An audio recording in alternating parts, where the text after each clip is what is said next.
आता पाहूयात मुंबई उपनगरातील 9 महत्त्वाच्या बातम्या। मुंबईतील तिन्ही मार्गांवर रेल्वेचा मेगा ब्लॉक देखभाल दुरुस्तीच्या कामामुळे अप आणि डाऊन मार्गावर परिणाम। सकाळी 11 ते दुपारी 4 वाजेपर्यंत ब्लॉक असणार। मुंबई पुणे द्रुतगती महामार्गावर 2 दिवस अवजड वाहनांना वाहतुकीस बंदी। सलग सुट्ट्यांमुळे महामार्गावर होणारी वाहतूक कोंडी टाळण्यासाठी बोरघाट महामार्ग पोलिसांचा निर्णय।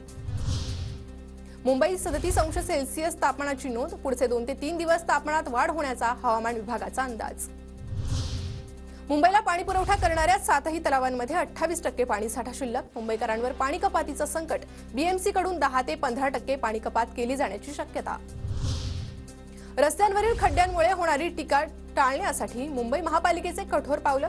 रस्त्यांवर खड्डे पडल्यास कंत्राटदारच नाही तर महापालिका अभियंत्यांवरही जबाबदारी निश्चित केली जाणार।